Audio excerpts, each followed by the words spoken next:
Sud Radio Berkov dans tous ses états. Le fait du jour. Comme par exemple la Silvergate Bank qui a fait faillite mercredi, pour la Silicon Valley Bank qui a fait faillite vendredi, ou dans les Signature, on va le prononcer en version originale, Bank qui a été déclaré en faillite hier, vont peut-être en avoir pour leur fric, pour leur argent. On va en parler tout de suite avec Didier Testo, fondateur de la Bourse et la Vie TV, qu'on a grand plaisir de retrouver tous les week-ends dans le grand matin week-end de Jean-Marie Bordry pour sa chronique l'Info Éco Plus. Bonjour. Bonjour Philippe. Alors, que s'est-il passé depuis mercredi, c'est-à-dire en 5 jours, 3 banques américaines, dont la 16e et la 21e, ont fait faillite? Tout simplement, Philippe, il se passe que c'est pas là, on a cet événement majeur, bien sûr, d'une banque qui fait faillite. Donc c'est déjà un rappel qu'une banque peut faire faillite.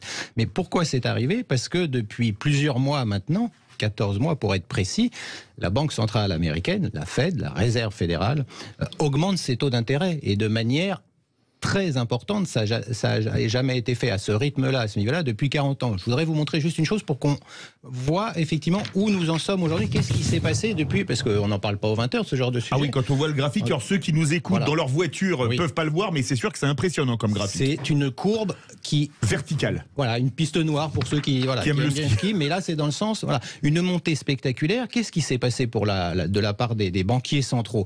On a eu la reprise, vous en avez parlé, après la fin de la période Covid, reprise économique, avec des tas de sujets sur la logistique, sur le transport, les semi-conducteurs pour les voitures, les ordinateurs. On a eu plein de sujets.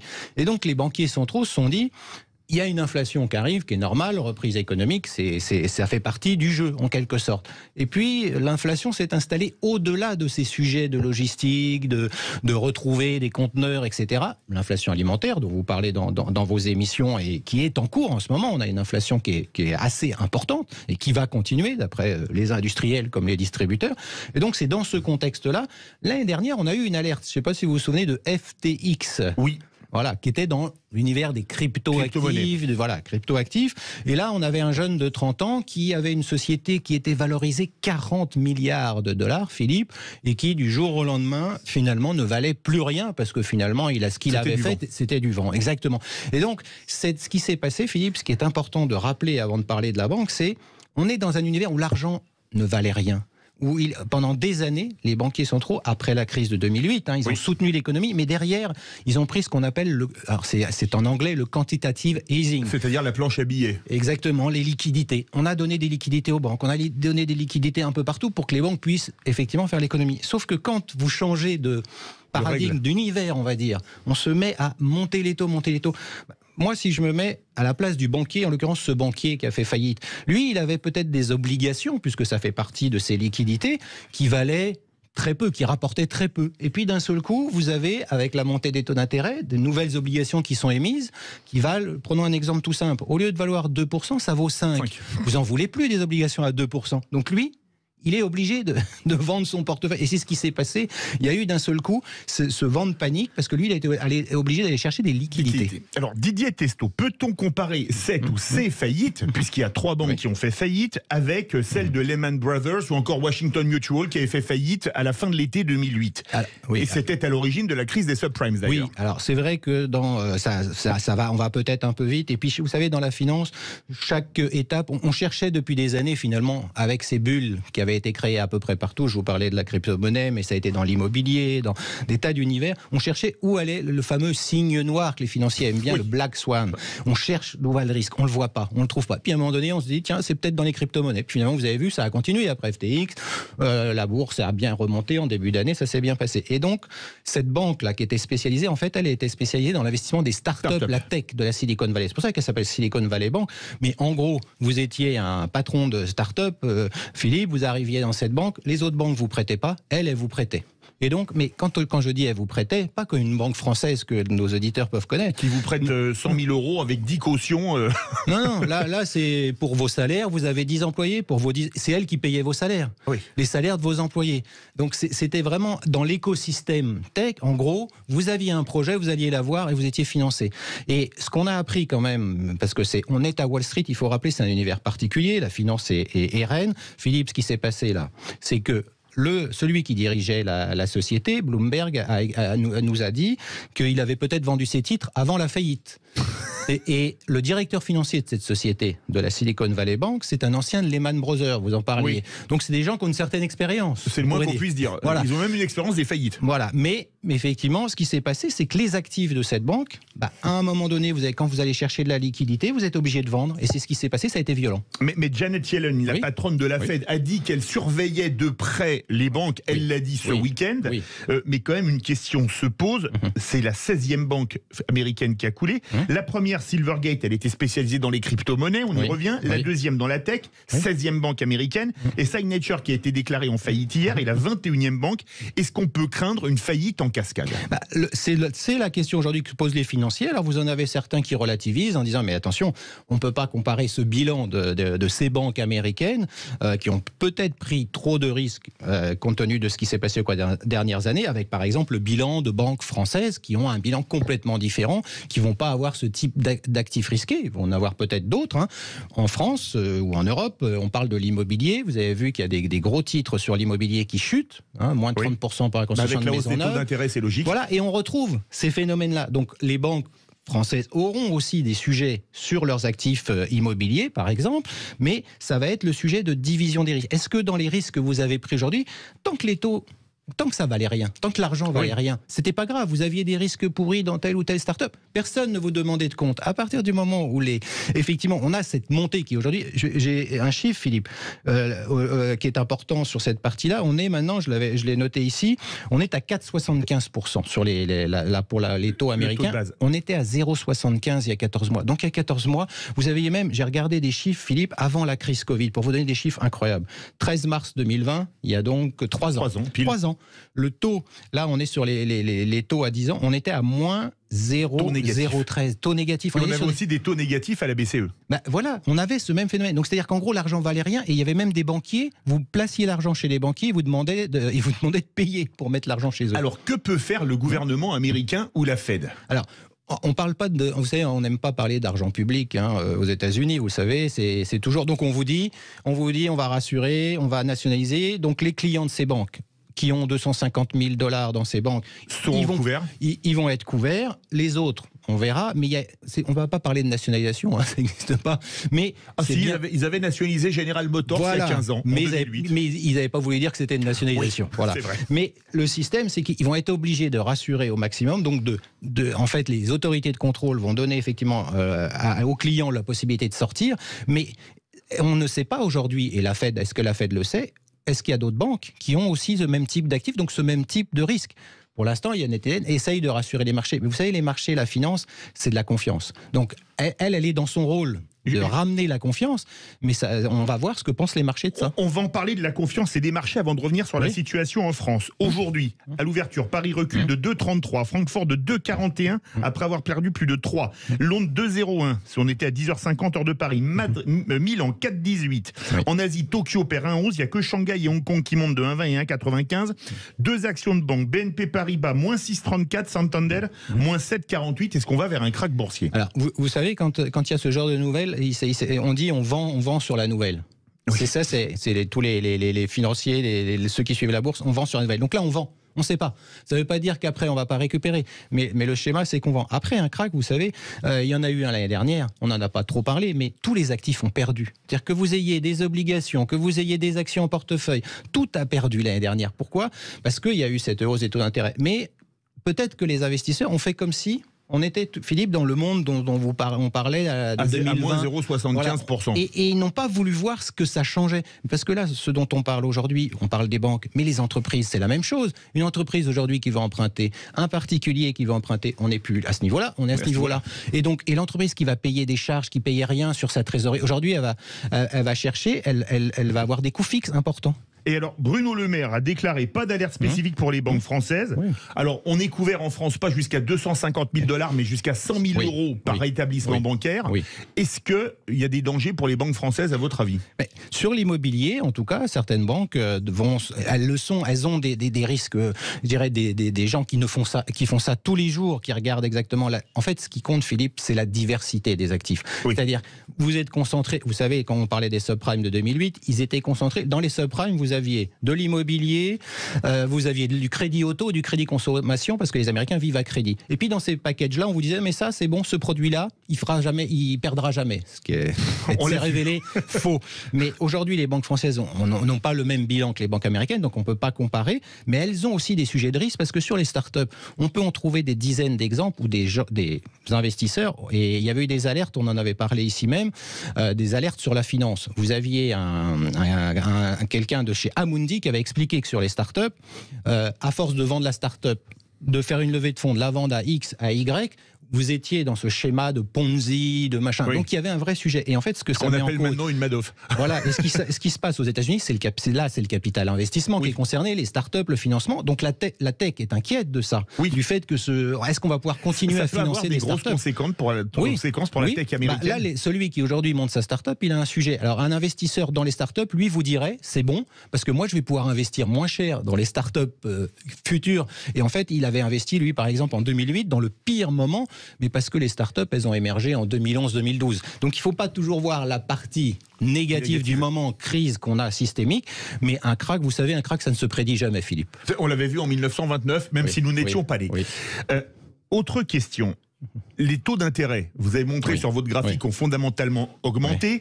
Je vais faire une hypothèse cataclysmique. On a une nouvelle crise financière type 2008. Après tout l'argent qu'on a mis en 2008 qui a fait exploser la dette publique en France. Après le quoi qu'il en coûte qui a fait réexploser la dette publique en France. Et avec la hausse des taux d'intérêt, s'il fallait renflouer à nouveau, risque-t-on une faillite de la France, voire d'autres États? Alors j'ai une citation d'un banquier d'affaires qui s'appelle Rainer Voss, que j'ai eu l'occasion d'interviewer en 2014, et elle est pour moi fondamentale. Les pays ne font pas faillite parce qu'ils n'ont plus d'argent, mais parce qu'on pense qu'ils peuvent faire faillite. Donc c'est le sentiment, c'est le manque de confiance qui à un moment donné fait ça, et à un moment donné on avait eu ce sentiment contre la France, et lui il avait même parié contre la France en disant la France fera faillite, et puis il m'a dit non, finalement elle n'a pas fait faillite, elle a tenu. Mais Philippe, un point important, la hausse des taux courts, ce qui s'est passé là, sur les hausses de taux. L'Euribor, par exemple, c'est pour les entreprises, donc elles voient leurs charges financières augmenter. Mais l'État français dont vous parlez, on est à 3,10% sur 10 ans, on était à 0,7 il y a un an. Donc énorme. Ça veut dire qu'aujourd'hui, la charge de la dette, je crois qu'elle absorbe tout l'impôt sur le revenu et même un peu plus. Il y a beaucoup de débats sur les retraites. Là, on voit, si on regarde la charge de la dette qui explose, donc c'est un vrai sujet. C'est-à-dire ce qu'ont fait aujourd'hui les banques centrales, oui, il y a des conséquences sur les entreprises, des conséquences sur les banques dont on a parlé, mais bien entendu, les États sont concernés, et notamment les États qui n'ont pas fait d'économie. Et j'ai envie de citer un dirigeant d'entreprise qui m'avait dit, Didier, vous savez, qui avait créé sa société dans les années 70. Il avait dit, les crises, il y en a tous les 3 ans. Donc, il faut... Alors, peut-être on ne s'en rend pas compte, ce n'est pas une crise mondiale tous les 3 ans. C'est pas la crise de 29 ou la crise de 73. Voilà. Mais il y a des crises tous les 3 ans, et donc il faut avoir du cash. Il faut avoir tous les 3 ans, dans mon entreprise, il faut que j'ai du cash au cas où ça arrive et où je puisse tenir. Et ça, je pense que c'est un message positif, mais toutes les entreprises ne peuvent pas le faire, et l'État est endetté aujourd'hui, et les entreprises qui sont endettées alors que les taux sont montés comme ça, alors les marchés, Philippe, pour terminer là-dessus, ils ont anticipé, eux, ça y est, ça allait baisser. C'est-à-dire que les taux d'intérêt allaient baisser. Mais est-ce que ça va être le cas avec cette inflation dont on a parlé, l'inflation alimentaire qui est là, qui est dure, qui va durer? On parle de transition énergétique, c'est de l'inflation. Il y a partout, il y a de l'inflation. Donc est-ce qu'ils peuvent... Mais est-ce qu'on n'est pas dans la quadrature du cercle? C'est-à-dire les banques centrales, je pense en particulier à la BCE et à la Fed, augmentent les taux d'intérêt et elles tuent l'économie avec notamment les banques, ou elles les baissent, et dans ces cas-là, elles font exploser l'inflation et elles ruinent les ménages. Est-ce qu'on n'est pas dans la quadrature du cercle? Mais c'est clairement ça. C'est clairement ce que vous disent un certain nombre de financiers, c'est-à-dire qu'elles ont c'est les pompiers pyromanes, vous savez. C'est-à-dire qu'ils sont pompiers, mais ce qui tire la lance, c'est de l'essence et pas de l'eau. Exactement. Et là, elles sont arrivées trop tard. Et de toute façon, la hausse des taux aujourd'hui n'empêche pas l'inflation qu'on constate sur les produits alimentaires. Donc, leur politique échoue là-dessus.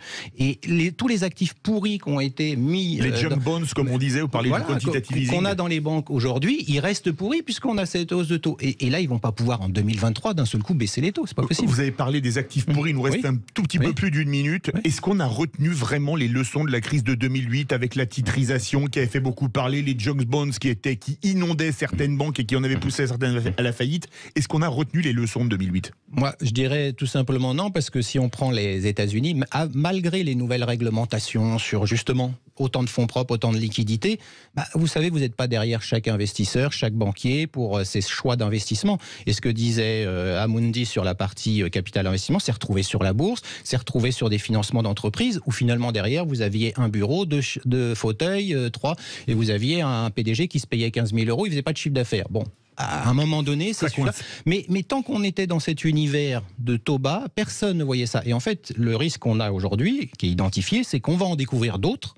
Ça ne veut pas dire qu'il y a un risque systémique, c'est-à-dire que BNP sera plus en danger que cette Silicon Valley, mais toutes les banques vont devoir aller regarder encore de plus près leurs actifs et vérifier qu'ils ont bien diversifié leurs risques. Merci beaucoup Didier Testo, fondateur de la Bourse et la Vie TV, animateur dans le Grand Matin Week-end de l'Info Éco Plus en compagnie de Jean-Marie Bordry, qu'on salue puisque comme il bosse jusqu'au dimanche, il est en week-end. Merci à vous, on va suivre ça de très près en votre compagnie. Merci Didier Testo. Merci. Sud Radio Berkov dans tous ses états, les perles du jour. Plutôt, une mère envisage de porter plainte, plusieurs plaintes même au pénal, pour la transphobie dont sa progéniture, alors je ne sais pas s'il faut dire fils ou fille, vous allez comprendre pourquoi, a été victime. Pourquoi ? Parce que sa progéniture, née fille, se sent garçon, et que les organisateurs d'un voyage en Italie l'ont fait dormir avec les filles. Alors pour la mère, c'est un scandale transphobe, au point qu'elle envisage de porter plusieurs plaintes au pénal, pas une seule, non, plusieurs, contre les organisateurs, la mairie, etc. Pourtant, l'enfant de 12 ans est mineur, elle n'est donc pas opérée, et elle est donc bien, qu'on le veuille ou non, une fille. Alors moi j'ai envie de poser une question très bête. On aurait fait dormir cette jeune fille, probablement pubère à 12 ans, dans le dortoir des garçons, avec des garçons préados, donc pubères, et elle aurait été victime d'attouchement. Qu'aurait fait la mère ? Un procès aux organisateurs pour avoir laissé sa fille dormir avec les garçons, même si sa fille est a priori un fils, on n'y comprend plus rien. Bref, je ne sais pas où ce délire va s'arrêter, mais j'ai une certitude, on est vraiment chez les fous. C'est l'année zéro. On tourne la page. Quand je parlais de vérité, je pense qu'il faut qu'on fasse la vérité sur nos échecs et la vérité sur ce qui va advenir. Mais je pense que la France est en train de chuter. Et croyez-moi, dans les prochaines années, s'il n'y a pas un ressort très très vigoureux, notre pays va s'effacer de l'histoire. Vous avez reconnu, c'était Bruno Retailleau, le patron des sénateurs Les Républicains, hier sur CNews. Alors, Bruno Retailleau a fait une découverte. Il pense que la France est en train de chuter. Alors le seul problème, c'est qu'il l'a compris manifestement hier, mais que 99% des Français, et qui ne sont pas tous des déclinologues, pour citer un ami politique de Bruno Retailleau, Dominique de Villepin, en sont convaincus depuis plus de 30 ans. Alors pourtant, on n'est pas en train de chuter, ça c'est pas vrai, puisque on s'est écrasé au sol depuis bien longtemps, et j'irais même plus loin, on a tellement creusé qu'on n'est plus au niveau des couches pétrolifères, mais des couches de gaz de schiste, et qu'on ne devrait pas tarder à atteindre le noyau terrestre. Alors pourquoi ? Tiens, allez, un exemple, l'industrie. C'est 9% du PIB aujourd'hui en France. C'est-à-dire qu'on est au niveau d'un pays qui va parfaitement bien économiquement au sein de l'Union européenne, la Grèce. L'agriculture ? On n'est même plus autosuffisant pour notre alimentation, alors que la France nourrissait son peuple et même nourrissait l'Europe. Ça date des Mérovingiens ou des Carolingiens, on ne sait même plus. L'école, un désastre. Le système de santé, il était le meilleur du monde. Vous avez vu où il en est ? La crise de l'hôpital, c'est un désastre aussi. La sécurité et la justice, jamais on a été autant en insécurité en France, et la justice ne marche pas, mais pas seulement faute de moyens. La place de la France dans le monde et la francophonie.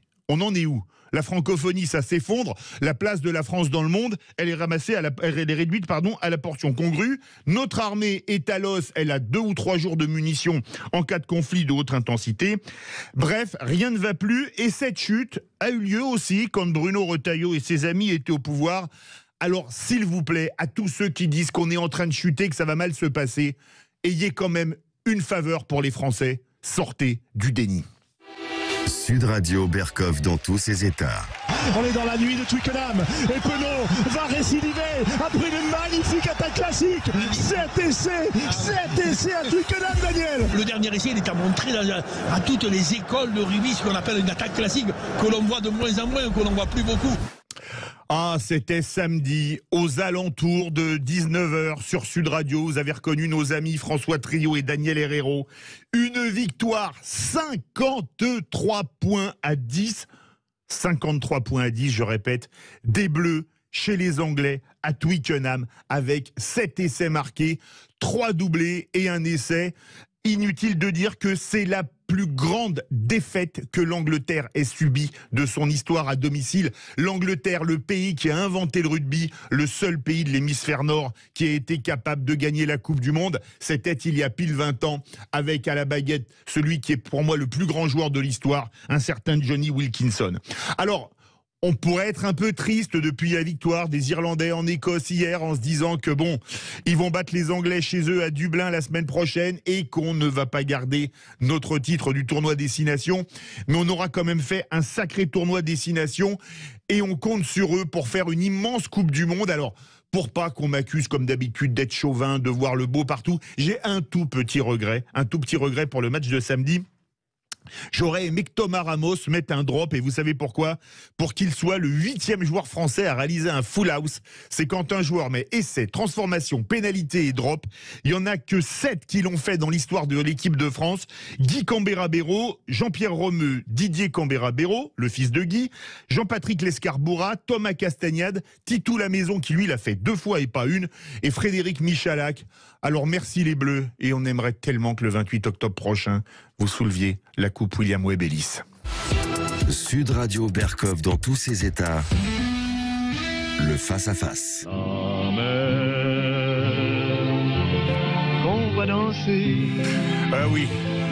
L'auteur, nous sommes pour le face-à-face, nous sommes en compagnie de Philippe Folliot, sénateur du Tarn. Le Tarn, c'est en Occitanie, comme Narbonne, d'où était originaire le regretté Charles Trenet. Il est membre de la Commission de la Défense et des Forces Armées pour son livre, un excellent livre, France-sur-Mer, un incroyable gâchis, publié chez la Bibliothéca. Philippe Folliot, bonjour. Bonjour. Bienvenue sur Sud Radio. Il y a 14 ans, vous aviez coécrit avec quelqu'un qu'on connaît bien sur Sud Radio, Xavier Louis, France-sur-Mer, un empire oublié. Est-ce la suite? Oui, à bien des égards, parce que malheureusement les choses n'ont pas changé. En 2009, avec Xavier, nous lancions un appel à ce que notre pays, finalement, se reconnaisse tel qu'il est et non pas tel qu'il pense être. La France se croit continentale et européenne, alors qu'elle est de fait mondiale et maritime. Et cette chance, cet atout exceptionnel qu'a notre pays au travers du fait de disposer du premier domaine maritime au monde, ceci grâce à nos outre-mer, puisque 97,5% de notre zone économique exclusive est liée aux outre-mer, est quelque chose de trop méconnu, et c'est assurément un élément et un point qui n'est pas assez pris en compte, y compris sur un plan politique. Et donc, c'est pour cela que je crois que cet exercice qui consiste à écrire les choses est un élément particulièrement important, parce que ça permet de poser une réflexion et puis aussi et surtout de faire un constat et des propositions. Et c'est un peu ce que j'ai essayé de faire. Et on a 1 heure pour en parler ensemble. Alors dans l'avant-propos, justement, vous écrivez que la France se croit toujours continentale et européenne, alors qu'elle est plus que jamais mondiale et maritime. Est-ce que c'est dû à une faute d'analyse ou à un manque d'ambition? Je dirais Churchill qui avait l'ambition du Royaume-Uni en disant que le Royaume-Uni verrait toujours au grand large. Je pense qu'il y a aussi quelque chose de culturel. C'est-à-dire que la France, pour reprendre et paraphraser ce que disait Tabarly, pour les Français, la mer, c'est ce qu'ils ont dans le dos quand ils regardent la plage. Et je pense que c'est un peu notre problème. Alors, bien sûr, il y a un certain nombre de régions qui sont peut-être plus particulièrement tourné vers les questions maritimes. Mais malgré tout, notre pays est un pays qui ne s'assume pas pour ce qu'il est. Et du reste, je me permettrai de faire un petit clin d'œil à mon département du Tarn. Qui n'est pas franchement en façade maritime. Souvent, ce qu'on me dit, le département du Tarn n'est ni maritime ni ultramarin. Mais ce département de la Pérouse, à Jean-Louis Etienne, en passant par l'amiral Jaurès, a donné beaucoup à cette France-sur-Mer et à cette vision et à cette réalité maritime qui est celle de notre pays. Et donc, je crois qu'il est effectivement essentiel de prendre en compte cela et de noter qu'il n'y a jamais eu, j'allais dire pour la mer, cette même vision, cette même ambition que nous avons eue, par exemple, pour l'espace. Et que l'économie maritime n'a jamais été reconnue à la hauteur de ce qu'elle est. Aujourd'hui, elle est beaucoup plus importante en termes de nombre d'emplois que l'automobile, par exemple, dans notre pays.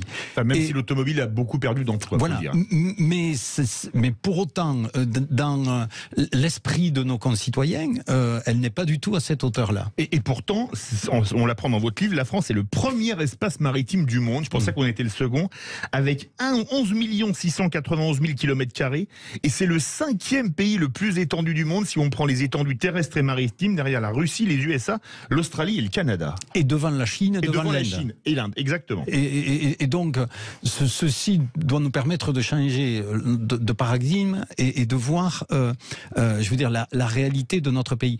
Surtout que mon intime conviction, et ce que nous avions déjà posé en 2008 avec Xavier Louis, c'est que 3 des défis majeurs du 21e siècle, j'allais dire même 4 des défis majeurs du 21e siècle, ne pourront être relevés par l'humanité qu'au travers d'une exploitation raisonnable et raisonnée des ressources des mers et océans. Le premier défi, c'est celui de l'alimentation. Bientôt 9 milliards d'êtres humains sur cette planète. À l'horizon 2050, peut-être 10 ou 11. Nous n'augmenterons pas de 20 à 30% ou les rendements dans l'agriculture ou les surfaces agricoles. Et que donc, par rapport à cela, il faudra aller chercher un certain nombre de protéines. Et c'est dans la mer où il faudra aller chercher donc ces protéines pour nourrir toute la population mondiale. Le deuxième défi, c'est l'énergie. Et les énergies bleues ont une capacité de croissance, je veux dire, assez gigantesque et à l'infini. Et donc, par rapport à cela... Justement, je vous coupe, vous parlez des ressources. En 2030, l'économie de la mer pourrait représenter l'équivalent du PIB du Royaume-Uni. Oui.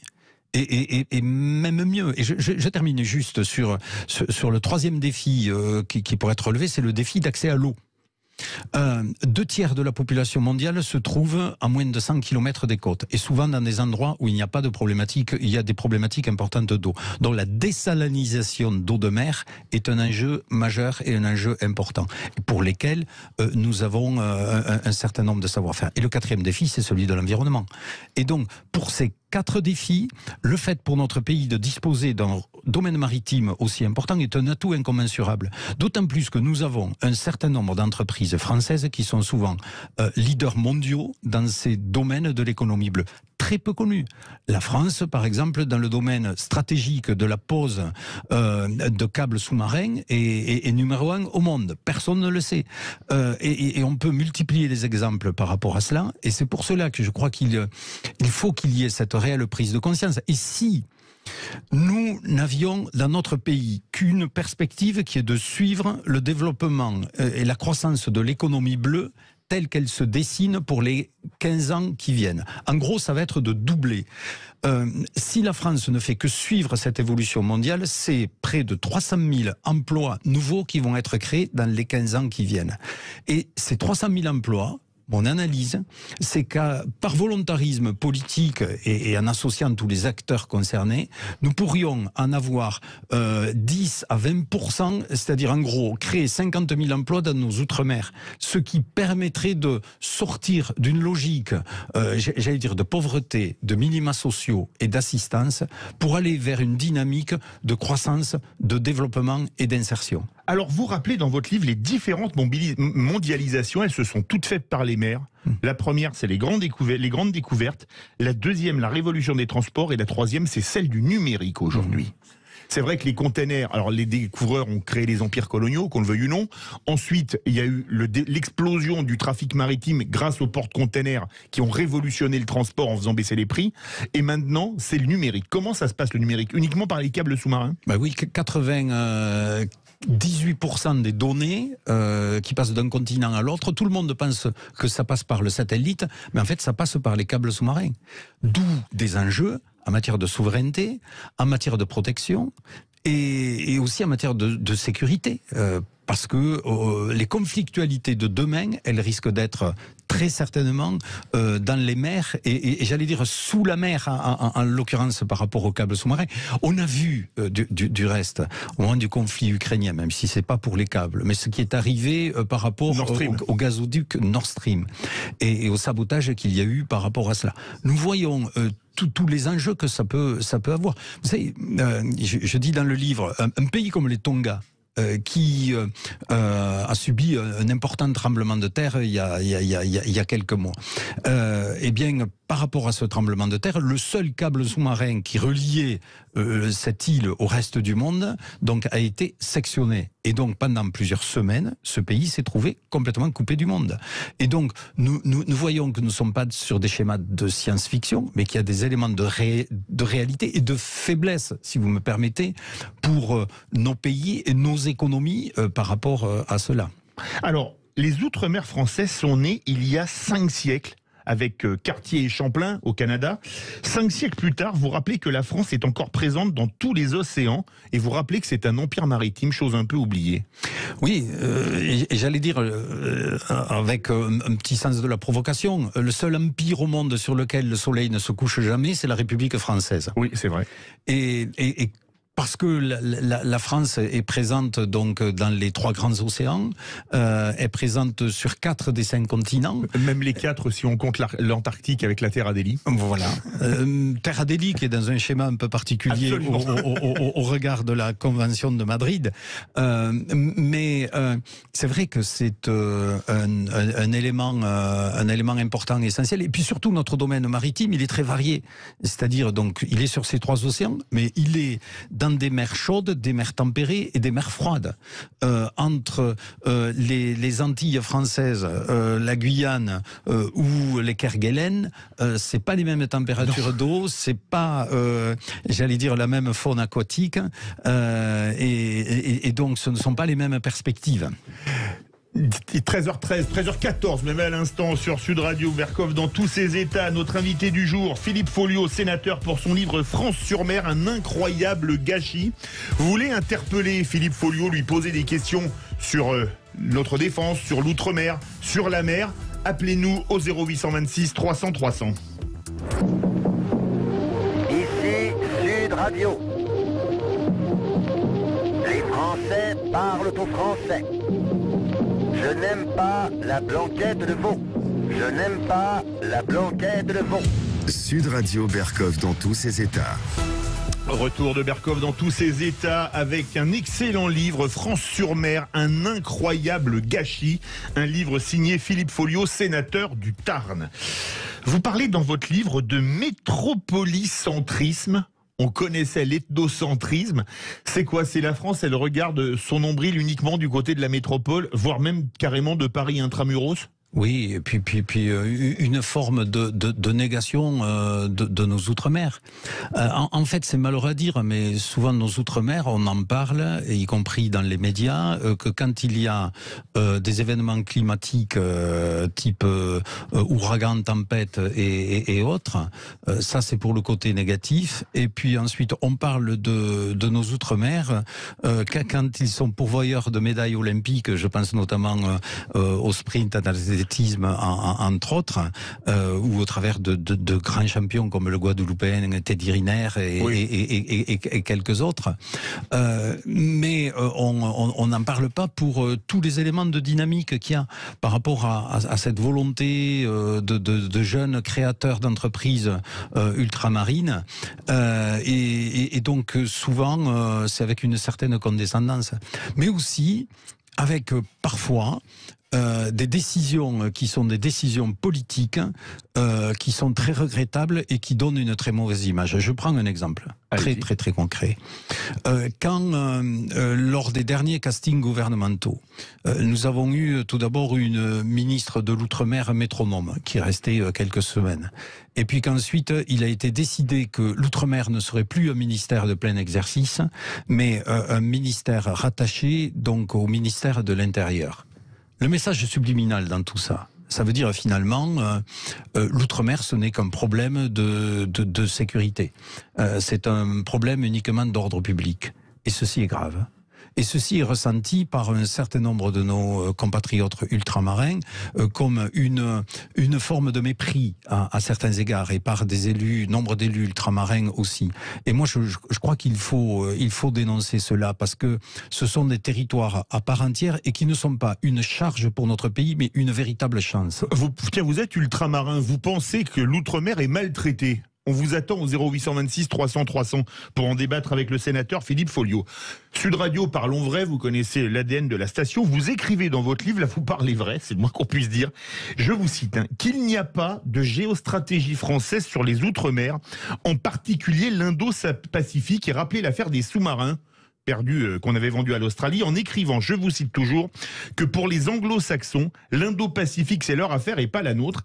Est-ce que c'est un comportement digne de pays amis, ce que nous ont fait les Britanniques et les Américains dans l'affaire des sous-marins australiens? Ben écoutez, force est de constater, moi qui suis aussi par ailleurs très impliqué dans l'Assemblée parlementaire de l'OTAN, puisque je suis président d'une commission et président d'un groupe, je peux simplement constater que dans cette alliance, et 2 des 3 signataires du pacte AUKUS, que sont les États-Unis et la Grande-Bretagne, sont membres permanents du Conseil de sécurité avec nous et membres très impliqués dans l'Alliance Atlantique avec nous aussi.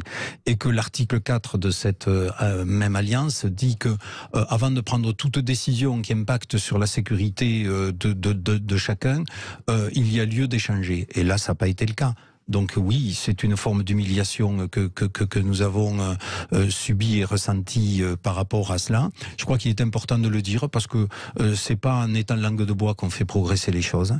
Donc il faut mettre des mots sur des actes. Clair, ils veulent nous mettre dehors de l'Indo-Pacifique? Ben écoutez, c'est peut-être pas ça, mais c'est surtout dire voilà, c'est à nous de prendre la même par rapport à cela. Et c'est ce que je regrette, c'est que notre pays n'agisse pas comme il devrait le faire par rapport à ces enjeux. Vous savez, y compris par rapport au positionnement des moyens qui sont les nôtres. Aujourd'hui, nous avons 90% des moyens de la Marine nationale qui sont dans l'Hexagone. Alors que 98,5% de notre domaine maritime est dans nos outre-mer. Donc il y a tout juste un problème qui ne va, quelque chose qui ne va pas. Je vais vous citer quelque chose, un exemple très concret, très précis par rapport à cela. Nous avons en Nouvelle-Calédonie une frégate, une antique frégate de surveillance qui s'appelle le Vendémiaire, que de temps en temps nous envoyons en mer de Chine et notamment dans le stratégique détroit de Taïwan, qui fait l'objet de ces éléments de compétitivité, de compétition entre la Chine et les États-Unis. Envoyer le Vendémiaire dans le détroit du Taïwan, ça équivaut à envoyer une R-16 sur une autoroute qui est fréquentée par des 38 tonnes chinois et américains flambant neufs, sachant que les 38 tonnes chinois sont de plus en plus nombreux. La Chine, tous les 3 ans, mais en l'équivalent service... de la marine française tous les 4 ans, je Tout crois. à fait. Et donc, dans ce cadre-là, alors vous allez me dire, c'est mieux que rien. Mais une R16 sur une autoroute au milieu de 38 tonnes, ça fait un peu léger. C'est clair. Et donc, ce que je propose de manière très précise et très concrète sur cet exemple-là, c'est que l'on ait un redéploiement des moyens que nous avons et de sortir d'une logique des 2 moitiés, c'est-à-dire Brest-Toulon, à une logique donc des 4 quarts, c'est-à-dire avoir 4 points d'appui pour notre marine nationale, Brest, Toulon, Saint-Denis de la Réunion et Nouméa, voire Papeete pour le Pacifique. Alors, qu'est-ce que vous pensez? Parce que vous dites qu'il faut faire développer l'outre-mer, mais sans se mettre mal avec l'Europe. Je reviens sur l'affaire des sous-marins. Que dire du comportement de l'Allemagne qui a tout fait pour que la France perde le contrat des sous-marins? Je pense en particulier au patron de ThyssenKrupp Marine qui fait des sous-marins, Oliver Burkhardt, qui avait tweeté qu'il était prêt à fournir l'Australie si les Américains et les Anglais n'y arrivent pas. Vous vous rappelez quand ils avaient des doutes pour être capables de construire. Est-ce que finalement, le message que vous faites passer, mais sans le dire, c'est qu'on ne peut compter que sur nous? C'est qu'on doit compter avant tout sur nous. Et que l'on doit, mais même que sur nous. On doit afficher une volonté au regard du fait que dans l'Indo-Pacifique, il faut sortir de la posture des mots pour aller vers une posture réellement d'actes. Et il faut quand même rappeler que nous avons 2,5 millions de nos compatriotes qui vivent dans l'Indo-Pacifique.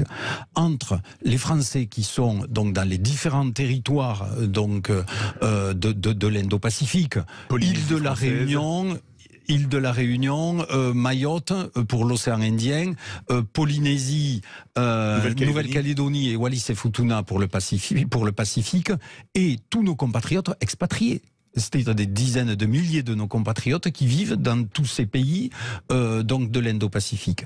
Donc nous sommes une puissance réelle et présente dans l'Indo-Pacifique, et depuis le Brexit, la seule puissance de l'Union européenne qui a des outre-mer dans l'Indo-Pacifique. Parce que tous les autres pays de l'Union européenne qui ont des outre-mer, à savoir le Portugal, l'Espagne, les Pays-Bas et le Danemark, ont des outre-mer dans l'Atlantique, mais pas dans le Pacifique ou dans l'océan Indien. Donc, c'est un élément qui peut être un atout et pour notre pays et pour l'Europe, parce que on dit que l'avenir du monde va se jouer dans cette région-là, et notamment dans le Pacifique Nord, et que dans ce cadre-là, le fait pour notre pays d'être présent sur place est un atout tout à fait exceptionnel qu'il faut que nous puissions valoriser pour nous-mêmes, mais aussi pour l'ensemble de l'Union européenne. 13h26 sur Sud Radio, Berkov dans tous ses états. Nous sommes en compagnie de Philippe Folliot, sénateur, auteur de France sur mer, un incroyable gâchis, avec une très belle photo de la mer et d'une planisphère avec des drapeaux français un peu partout, de Saint-Pierre et Miquelon aux îles Kerguelen, et de Paris ou Dunkerque ou Toulouse, là c'est la métropole, jusqu'à la Guyane. Vous voulez réagir? On attend vos appels au 0826 300 300. Sud Radio Berkov dans tous ses états. Appelez maintenant pour réagir 0826 300 300. Les carottes sont cuites. Sud Radio Berkov dans tous ses états. Et nous sommes en compagnie du sénateur Philippe Folliot, auteur de France sur mer, un incroyable gâchis publié chez la Biblioteca. On parlait de l'Indo-Pacifique il y a quelques minutes et vous parlez des ressources, en particulier la Nouvelle-Calédonie et le nickel. La Nouvelle-Calédonie a les 4e réserves de nickel mondiales. Le nickel qui est essentiel pour faire les batteries de tout ce qui est électrique, du téléphone portable à la voiture. Pourquoi faire tous ces référendums pour se débarrasser de cette île ? Écoutez, tout d'abord... Parce que là, on est quand même au 3e référendum qui refuse l'indépendance. On dit, mais on va peut-être en faire un 4e parce qu'ils n'ont pas encore voté comme on espérerait qu'ils votent. Ce qui est clair, c'est ce qui fait, j'allais dire, le ciment de nos outre-mer. Ce n'est pas la contrainte, mais c'est le droit. Et c'est ce qui peut différencier des empires coloniaux qu'il y a pu y avoir pendant l'histoire. Et que donc, c'est le libre choix des populations, des collectivités ultramarines de rester rattachées à la République française, qui est le ciment, si vous me permettez, de tout cela. Effectivement, par 3 fois, une majorité donc de nos compatriotes néo-calédoniens ont choisi de rester fidèles à la France, même si sur le 3e référendum, les indépendantistes ont appelé à boycotter. Ce que je crois, c'est que pour la Nouvelle-Calédonie, il serait peut-être important de mettre entre parenthèses les questions de devenir institutionnel et de faire de telle sorte que Paris et l'ensemble des forces locales se mettent autour de la table pour essayer d'asseoir des perspectives de développement économique pour ce territoire. Je crois que c'est un enjeu majeur. Bien sûr, il y a le nickel qui est comme vous l'avez souligné, un élément essentiel dans l'économie locale, mais qui est aussi un enjeu géostratégique majeur à l'échelle mondiale au regard du développement du tout électrique. Le fait qu'il puisse y avoir de véritables assises pour le développement économique de la Nouvelle-Calédonie, mais pour reprendre mon propos de tout à l'heure, de manière plus globale et générale par rapport à l'ensemble des Outre-mer, c'est un élément essentiel. Parce que je crois que pour qu'ils soient réellement considérés pour ceux qu'ils sont, c'est-à-dire une chance pour notre pays, faut-il pouvoir avoir la volonté de leur donner les moyens d'assurer ce développement. Et ceci passera par l'économie bleue, je l'ai dit tout à l'heure, par un redéploiement des moyens de l'État, aussi à certains égards. Vous savez, quand par exemple une structure comme l'Ifremer a 90% de ses collaborateurs qui sont donc dans l'Hexagone, alors que 98,5% de notre zone économique exclusive, de notre domaine maritime est dans les Outre-mer, il faut qu'il y ait un rééquilibrage. Il faut aussi que l'État, par le biais des forces souveraineté, j'en ai parlé, donne un exemple pour pouvoir asseoir des dynamiques de développement économique. En fait, il faut aussi écrire un récit positif par rapport à nos outre-mer.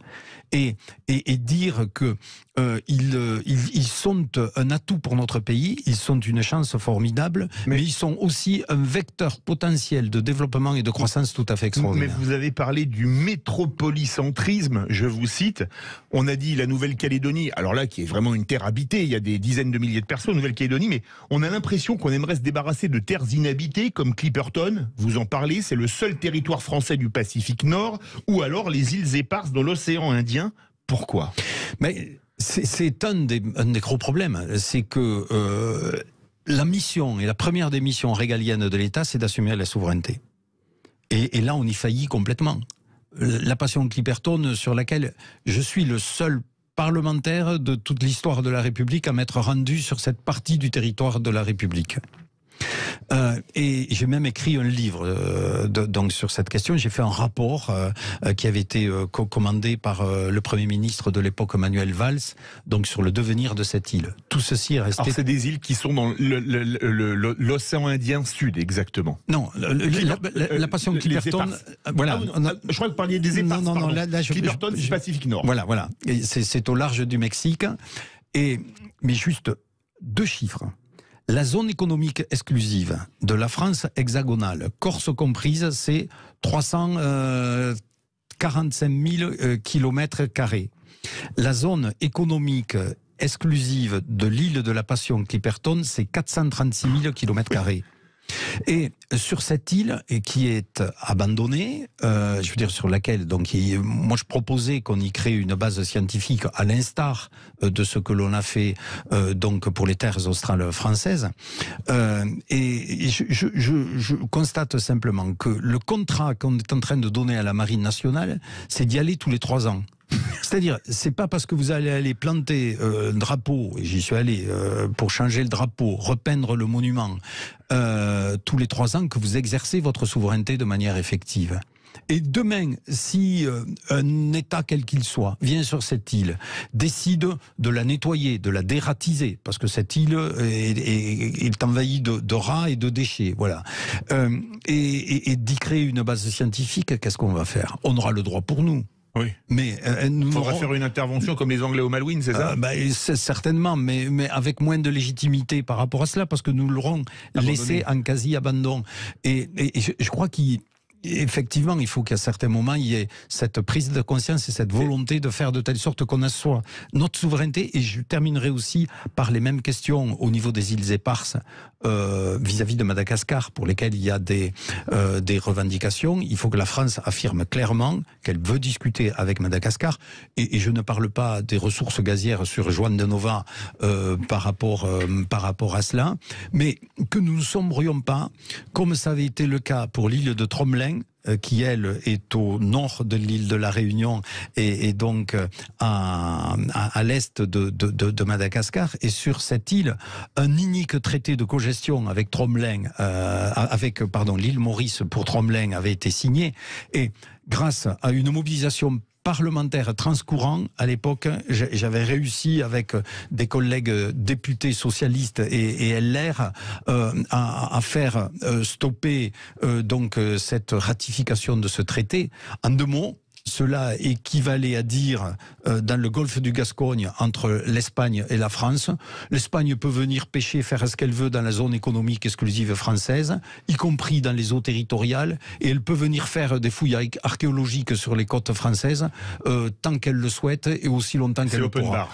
C'est plus la souveraineté d'un pays par rapport à cela. Et c'est ce que nous nous apprêtions à ratifier au travers de Tromelin vis-à-vis de l'île Maurice. C'est-à-dire qu'en fait, on mettait, si vous me permettez l'expression, une pièce dans la machine qui faisait que nous engagions le détricotage de tous nos outre-mer. Alors, vous parlez justement de ces richesses. Les richesses maritimes de la France, c'est quoi en particulier ? Vous avez parlé du gaz, du pétrole. Qu'est-ce qu'on a dans notre espace qui est gigantesque, plus de 11 millions de kilomètres carrés ? Il y a un certain nombre de choses que nous connaissons, donc des ressources qui sont avérées, mais pour lesquelles, par couardise, si vous me permettez l'expression, on n'est pas allé jusqu'au bout. Et je voudrais dire un mot sur la question relative au gaz. L'Union européenne a considéré au travers de ce qu'on appelle la taxonomie que 2 énergies seraient dites des énergies écologiques de transition en attendant que nous ayons le tout renouvelable. Donc à l'horizon 2050, ces 2 énergies de transition sont le gaz et le nucléaire. Pour le gaz, je ne vais pas revenir sur tout ce que tout un chacun connaît par rapport à la question relative à notre dépendance européenne, moins française, vis-à-vis du gaz russe. Mais tous les spécialistes savent que le golfe du Mozambique sera, si vous me permettez la comparaison, la mer du Nord ou le golfe Persique du XXIe siècle. Ah oui.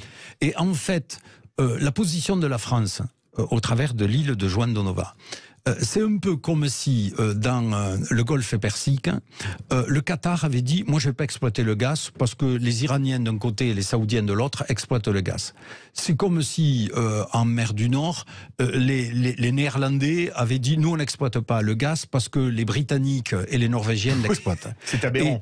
Et nous, entre les Mozambicains qui sont en train d'exploiter leur gaz, avec Total du reste, et les Malgaches qui sont en train de développer des prospections avec les Russes, qui reprennent pied, si vous me permettez l'expression, de manière très active sur Madagascar. Et nous, au milieu, alors que nous avions un permis de recherche qui avait été octroyé à une compagnie pour 10 ans, au bout de 5 ans, pour des raisons de politiquement correct, on a dit on ne va pas jusqu'au bout.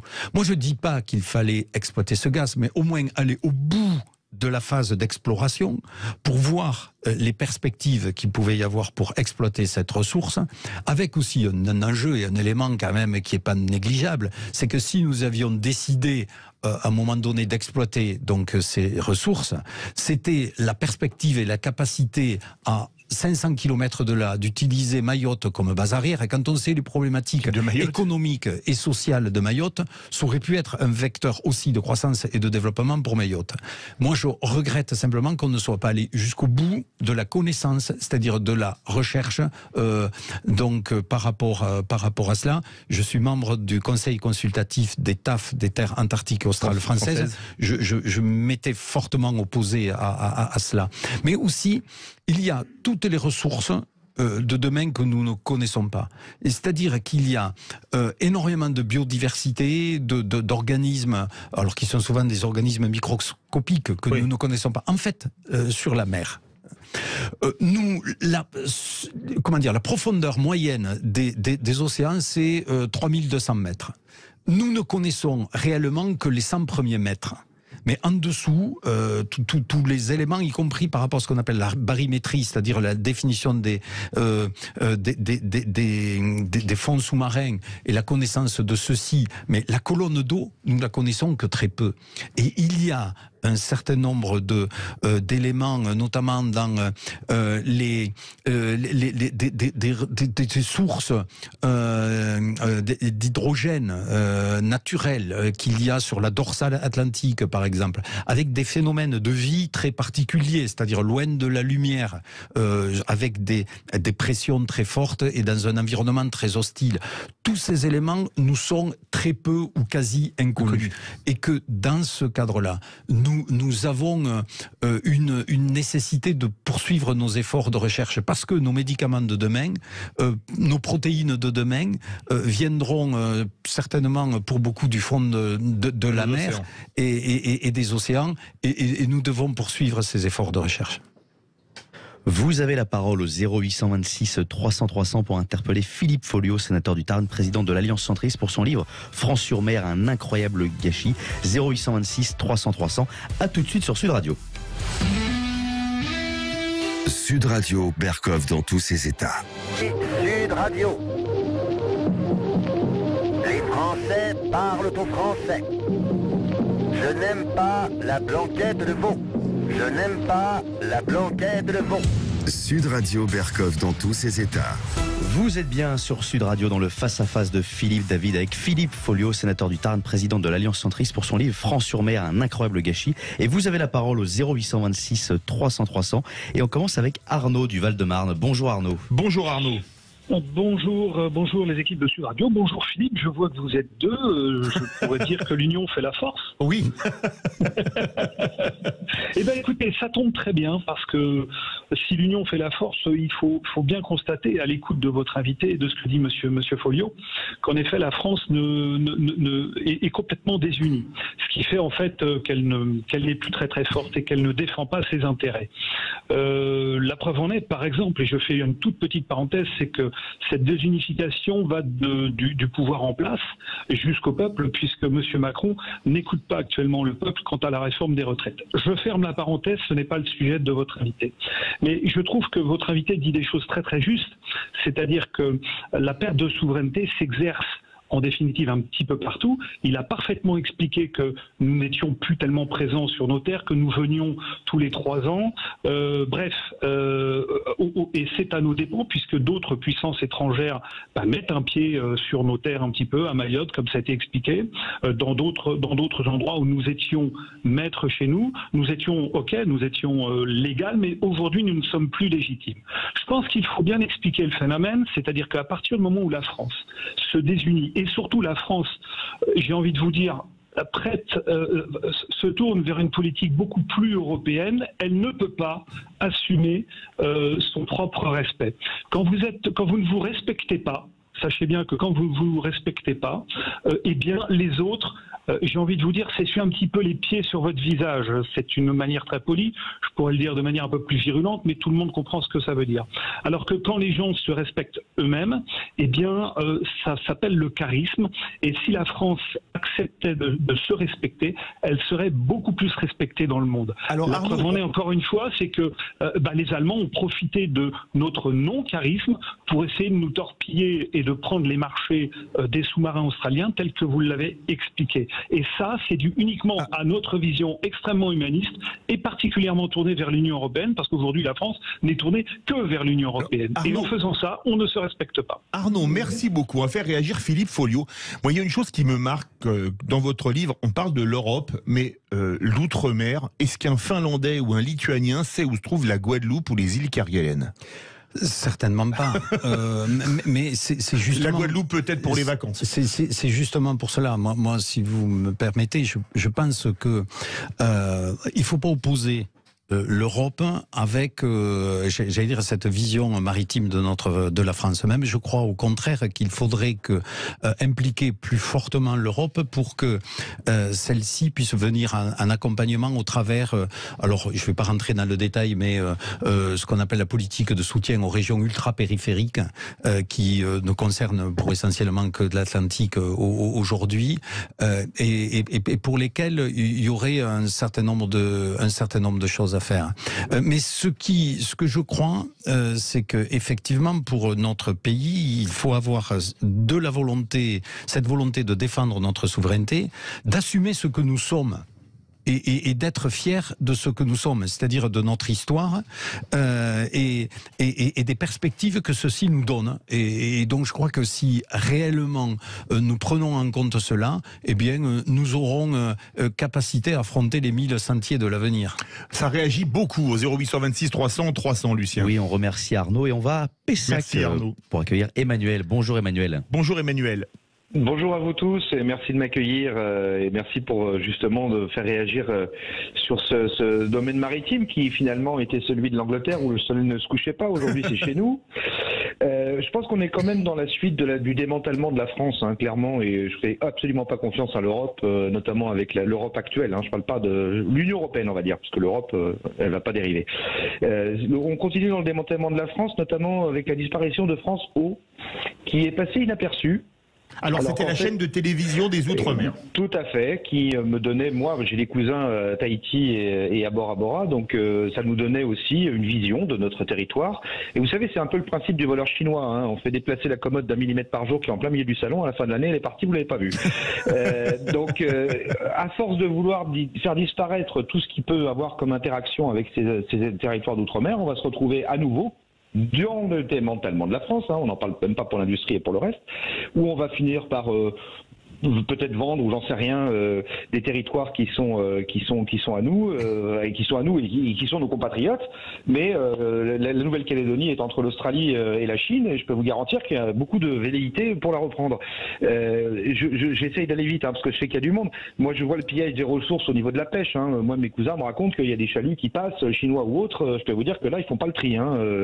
Ils prennent à peu près tout ce qui passe et puis terminé, il y a personne pour les surveiller. Donc c'est quand même quelque chose qui me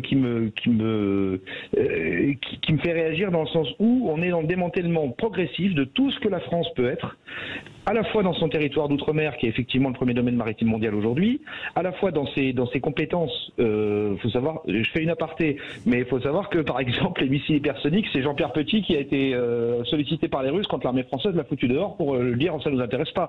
Et on est à tous les étages à ce niveau-là. Et donc on nous fait disparaître petit à petit, et on nous fait disparaître aussi les fenêtres.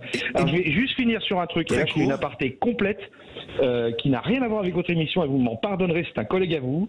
J'aimerais bien que les gens écoutent de temps en temps la revue de presse d'Alexis Poulain qui s'appelle Le Monde Moderne, parce que justement il décrypte éditorialiste tout ça, Sud Radio. Tout à fait, et qui fait justement un décryptage de tout un tas de presse et notamment de narratifs qu'on nous raconte, et je voulais lui faire un petit coup de pub parce que j'adore son truc. On fait coucou à Alexis qu'on retrouve dans le Grand Matin de Patrick Roger. Alors il nous reste plus beaucoup de temps, on va faire réagir Philippe Folliot. On vous salue Emmanuel à Pessac, on salue aussi votre famille à Tahiti et Bora Bora, message subliminal à la direction, allez faire une petite déloc à Bora Bora, moi je suis partant, il n'y a aucun problème. Philippe Folliot, la disparition de France O, qui était la chaîne de télé des Outre-mer, est-ce que c'est pas, comme le dit Emmanuel de Gironde, quelque chose quand même de touchant? C'est un élément symbolique. Oui, c'est très symbolique. Mais la politique, c'est des symboles. De plus par rapport à ce que j'ai expliqué, c'est-à-dire qu'il faut que nous puissions écrire, j'allais dire un roman national relatif à notre maritimité et notre ultra-maritimité. Et c'est clair que chaque fois que on régresse en la matière, et notamment par rapport aux moyens d'information et de communication, c'est dommageable. Je voulais juste rebondir sur deux éléments par rapport à notre auditeur. Emmanuel. Le premier, c'est relatif effectivement et qui fera aussi écho au précédent auditeur, à la volonté, à la stratégie de pays. Finalement, quand on compare ce que fait la France et ce que fait la Chine, notamment en mer de Chine du Sud, avec, j'allais dire, une poldérisation d'un certain nombre d'îlots pour en faire des îles. Juste un élément, c'est que la différence entre un îlot et une île est habitée ou pas, mais elle est habitable. Un îlot, lui, n'est pas habitable, donc en fonction de ça, il ne déclenche pas des droits sur l'espace maritime environnant, notamment une zone économique exclusive. Et donc, la Chine est en train de rendre habitables des îlots pour faire de telle sorte que, à terme, par le biais de la politique du fait accompli, elle puisse agrandir son domaine maritime en mer de Chine du Sud. Et nous, en parallèle, nous risquons de perdre une partie de notre domaine maritime, et je ne vais pas revenir sur ce que j'ai dit sur la passion Clipperton. Et pour répondre à la question relative à la pêche illégale, en global, sur la Polynésie, la situation est stabilisée. En marge, ça pose des difficultés, mais dans notre zone économique exclusive, ça va. Mais par contre, ce qui se passe dans la zone économique exclusive, donc de la passion Clipperton, est tout à fait scandaleux. Et il faudrait pouvoir s'inspirer d'autres exemples très positifs en la matière. Je pense notamment à la pêche à la légine, au Kerguelen, sur laquelle on a réussi à faire de celle-ci une ressource qui est une ressource propre, contrôlée, et qui permet d'avoir des perspectives économiques et de développement pour l'île de la Réunion et les pêcheries qui y sont implantées. Merci beaucoup Philippe Folliot, sénateur, membre de la Commission de la Défense et des Forces Armées, pour son livre France sur mer, un incroyable gâchis, publié à la Biblioteca. Merci. Merci beaucoup, chers éditeurs, d'être toujours aussi nombreux à nous écouter. Merci à Philippe Folliot pour son livre La France sur mer, un incroyable gâchis, éditeur La Biblioteca. Tout de suite, l'émission de Brigitte Lahaye. À tout de suite sur Sud Radio.